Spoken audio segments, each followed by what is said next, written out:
네, 정부의 2차 노조 압박 좀 더 짚어보겠습니다. 경제산업부 정원석 기자 그리고 정치부의 최수연 기자가 스튜디오에 나와 있습니다.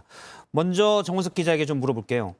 원래비는 그러니까 건설업체가 현장에 있는 타워 크레인 기사에게 원래비니까 매달 얼마씩 주는 거죠? 네, 통상 기사들은 타워 크레인 회사에 소속이 돼 있습니다. 그러니까 월급을 타워 크레인 임대 회사로부터 받는 건데요.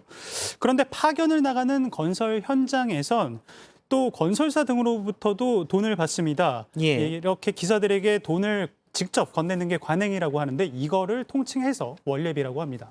보통 한 달에 얼마 정도를 주는 건가요? 통상적으로는 3,400만 원 정도를 주는 게 일반적인 관행이라고 합니다. 적지는 않은 것 같은데 예. 그런데 성격을 놓고서 건설업체는 이건 우리가 갈취당한 거다. 네. 또 타워 크레인 기사들은 아니다, 임금이다 이렇게 주장하고 있다고요? 맞습니다. 먼저 건설사 입장에서 원래비를 주지 않으면은 태업이나 작업 거부 등으로 공사가 늦어질 수 있기 때문에 울며 겨자 먹기로 지금까지 원래비를 유지해 왔다는 입장입니다. 반면 타워 크레인 기사들은 억울하다면서 좀 정부가 여론몰이를 하고 있다고 주장하는데요. 예. 왜냐하면 입찰 당시부터 원래비를 포함해서 견적을 내는 관행이 오래됐기 때문에 사실상 임금의 성격이라는 겁니다. 건설업체 측에서 가외로 위험한 일을 요구하면서 원래비를 대가로 먼저 제시하는 경우도 있다고 하고요. 사실상 임금이라면 원래 계약할 때부터 반영이 됐다는 건 예를 들어서 지금 450만 원을 만약 받는다. 네. 그러면 아니 한 550은 줘야 돼요라고 할 때 원래비도 있지 않습니까? 해서 그렇게 된다는 건가요? 가령 그렇다는 겁니다. 그러니까 직접 고용 관계가 아니기 때문에 이렇게 명시적인 계약이 있는 것은 아닌데 이제 암묵적으로 예. 암묵적으로 반영이 되었다. 반영이 돼 왔다는 겁니다. 입찰 당시부터.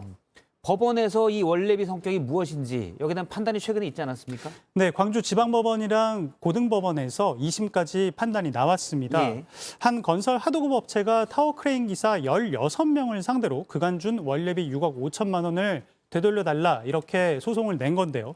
일단 기사들이 2심까지는 전부 승소했습니다. 1심에선 원래비는 법적 근거가 없고 잘못된 관행이다 이렇게 판단을 내리면서도 다만 건설업체도 이해관계가 맞아서 공기를 앞당기기 위해서 준 거니까 지금에 와서 되돌려달라고 할 수는 없는 거다 이렇게 판단을 했는데요. 예. 이번에 나온 2심은 1심과는 또 조금 다릅니다. 아예 원래비를 일종의 임금이라고 봐야 한다고 판시를 했습니다. 묵시적인 계약이 있었고 이러한 관행이 수십 년간 지속이 돼 왔기 때문에 사실상 근로의 대가인 임금에 해당한다고 봤습니다. 예. 물론 잘못된 관행이다, 원래비가. 이런 1심 판단도 간과해서는 안 될 부분입니다만 2심에서는 임금도 포함이 돼 있다라고 판단했기 때문에 대법원 판단도 좀 봐야 될 것 같습니다.